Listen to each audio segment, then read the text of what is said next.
From Washington, this is VOA News.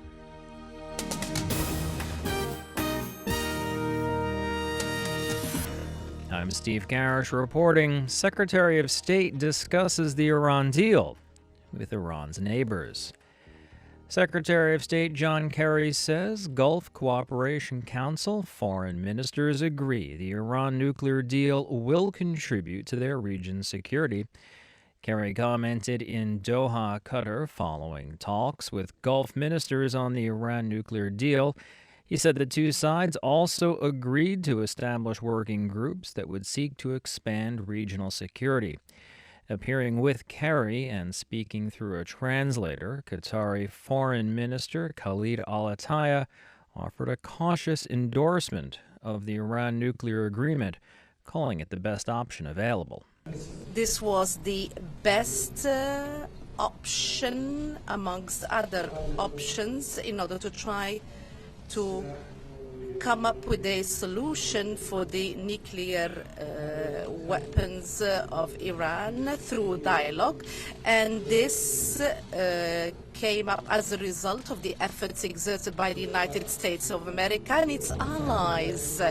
We are sure that all the efforts that have been exerted make this region very secure, very stable.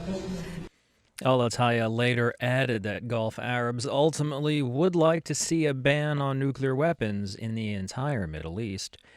In a related story, a new survey in the United States shows that by a 2-to-1 margin, Americans oppose the international accord to restrain Iran's nuclear development program and think it will make the world less safe. The public opinion poll released Monday by Quinnipiac University in Connecticut showed that registered voters, by a 57% to 28% margin, opposed the deal. You're listening to VOA News. U.S. President Barack Obama issued an urgent call to action Monday while unveiling new regulations aimed at cutting carbon pollution that comes from the nation's power plants.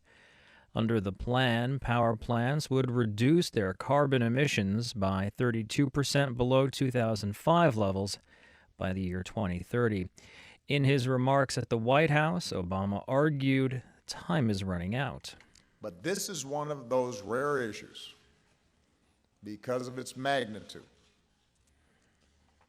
because of its scope, that if we don't get it right, we may not be able to reverse. And we may not be able to adapt sufficiently. There is such a thing as being too late when it comes to climate change.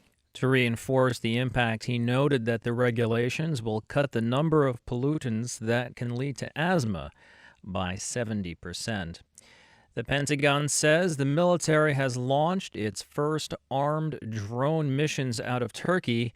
VOA correspondent Carla Babb has the latest. The new flight missions from Turkey come as the U.S. launched attacks against non-Islamic State forces for the first time. But who were these enemy forces? They could be members of the al-Qaeda-linked affiliate known as the Nusra Front. The U.S. launched the airstrikes Friday at forces who were attacking rebels trained by the coalition to fight the Islamic State militant group. The U.S. says it will protect these trained Syrian rebels against a broad range of threats in their home country as they work to defeat Islamic State. The Pentagon says it has no reason to believe the people it attacked Friday in Syria were associated with the Syrian regime. It reiterated Monday it was not at war with Syrian President Bashar al-Assad. Carla Babb, VOA News, The Pentagon. In Myanmar, weeks of heavy rains made worse by a cyclone that hit last week caused flooding and landslides. Authorities there say 46 people have died. The Ministry of Relief and Resettlement announced Monday that about 200,000 residents in northern and western Myanmar have been affected by the disasters. Some areas have seen floodwaters several meters deep. The government of Puerto Rico has confirmed that it failed to make a $58 million debt payment that was due Saturday, a move that amounted to a default for the first time in its 117 years as a United States possession. Puerto Rican Governor Alejandro Garcia Padilla shocked investors in June when he said the island's debt, totaling $72 billion, was unpayable and required restructuring. You're listening to VOA News live from Washington. For more, check us out online at voanews.com with a complete rundown of all the top stories and more details. I'm Steve Karesh, reporting from Washington. That's the latest world news from VOA.